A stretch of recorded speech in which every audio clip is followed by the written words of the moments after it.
बच्चों, एक क्वेश्चन दिया हुआ है 444 डिग्री सेंटीग्रेड पर 1 लीटर के पात्र में 1 मोल H2 की उपस्थिति में 2.85 मोल HI को साम्य स्थापित होने तक गर्म किया गया, जिससे 0.1 मोल I2 बन गई। तब इस अभिक्रिया के लिए हमें Kc का मान निकालना है। तो अभिक्रिया तो हमने ये लिख ली है और प्रारंभिक सांद्रता दी हुई थी कि HI का दिया है 2.85 मोल, जो 2x के आधार पे होगा। H2 का 1 मोल दिया है और I2 का नहीं दिया है, तो हमने इसको 0 मान लिया, क्योंकि तो प्रारंभ में था ही नहीं। साम्य में क्या होगा, होता ये है कि ये x मोल होता है, ये x मोल होता है और ये 2x मोल होता है। तो जब ये 2x टूटेगा, क्योंकि 2 मोल है ना, 2x टूटेगा तो 1x ये बनेगा और ये 1x बनेगा। चूँकि बन रहा है इसलिए ये प्रारंभिक सांद्रता में x जुड़ेगा। तो प्रारंभिक सांद्रता 1 है और इसमें बनी हुई मात्रा x है, ये हमने ऐड कर लिया। इसकी प्रारंभिक सांद्रता 0 है और ये x बन रहा है, ये भी हमने इसमें ऐड कर लिया साम्य अवस्था में।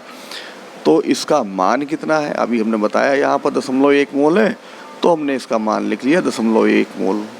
ठीक है, तो x का मान यहाँ पर 0.1 है, ये कुल मिला के आपको पता चल गया। तो हम यहाँ x की जगह 0.1 रखेंगे और इनको जोड़ देंगे, 1.1 आ जाएगा। तो x का मान 0.1 है तो 2x 0.2 हो जाएगा।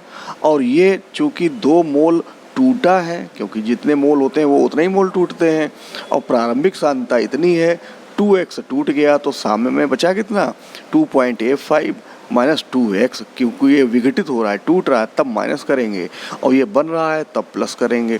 ठीक है, अब यहाँ देखें क्या हुआ, 2.85 माइनस 0.2, तब ये बचता है 2.65। इतना समझ में आ गया। अब आते हैं द्रव्य अनुपाती क्रिया के नियम से। Kc का व्यंजक बनाएंगे, H2 की सांद्रता, I2 की सांद्रता बटे HI की सांद्रता घात 2, और यहाँ सबकी सांद्रताएं लिख लें मोल प्रति लीटर से। ये आएगा 1.1 अपान आयतन दिया हुआ है 1 लीटर, तो ये आ जाएगा मोल प्रति लीटर। ठीक है, I2 की सांद्रता यहाँ है 0.1 बटे 1 मोल प्रति लीटर। HI की सांद्रता है 2.65 अपान 1 मोल प्रति लीटर। ये सारे मान हम यहाँ पर लगाएंगे। H2 का मान है 1.1, I2 का है 0.1 अपान HI का है 2.65 इंटू 2.65, और ये सारी कैलकुलेशन करने पर ये जो मान आता है 0.0156। क्लियर हो गया बच्चों। एक ये क्वेश्चन है कि 0.34 मोल PCl5 को 1 लीटर के बंद पात्र में 250 डिग्री सेंटीग्रेड पर गर्म करने पर साम्यावस्था में 0.1 मोल PCl5 वियोजित होता है, और इस अभिक्रिया के अनुसार हमको Kc का मान निकालना है। ठीक है, वियोजन की मात्रा आपको ध्यान रखना चाहिए, वियोजन की मात्रा को अल्फा या x कहते हैं, बराबर x। और ये कितना हो रहा है, 0.1 मोल। ठीक है, 0.1 मोल ये वियोजित हो रहा है। अब हम आते हैं अभिक्रिया पर। इससे बनता है PCl3 प्लस Cl2। प्रारंभ में इसके 0.34 मोल ले लिए गए, तब ये 0 था, ये 0 था। लेकिन साम्य में यह x मोल बनता है, ये x मोल बनता है, और ये एक ही है, तो इसलिए एक x टूटता है।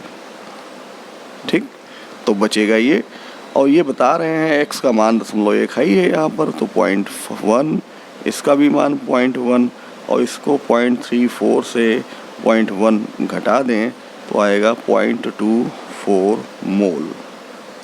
हो गया। अब आते हैं द्रव्य अनुपाती क्रिया के नियम से। Kc का व्यंजक बनाएंगे तो PCl3 का शक्ति द्रव्यमान, Cl2 का शक्ति द्रव्यमान बटे PCl5 का शक्ति द्रव्यमान, और इन सब के मान निकाल लेंगे। PCl3 का शक्ति द्रव्यमान बराबर मोल प्रति लीटर, और इसका है 0.1 और आयतन दिया है 1, तो ये आ जाएगा मोल प्रति लीटर। Cl2 का शक्ति द्रव्यमान ये आएगा 0.1 बटे 1 मोल प्रति लीटर, और PCl5 का सक्रिय मान ये भी है 0.24/1 मोल प्रति लीटर। अब ये सारे मान हम यहाँ लगाएंगे 0.1 × 0.1/0.24 यानी 1/24 और ये सारी कैलकुलेशन आएगी 0.0417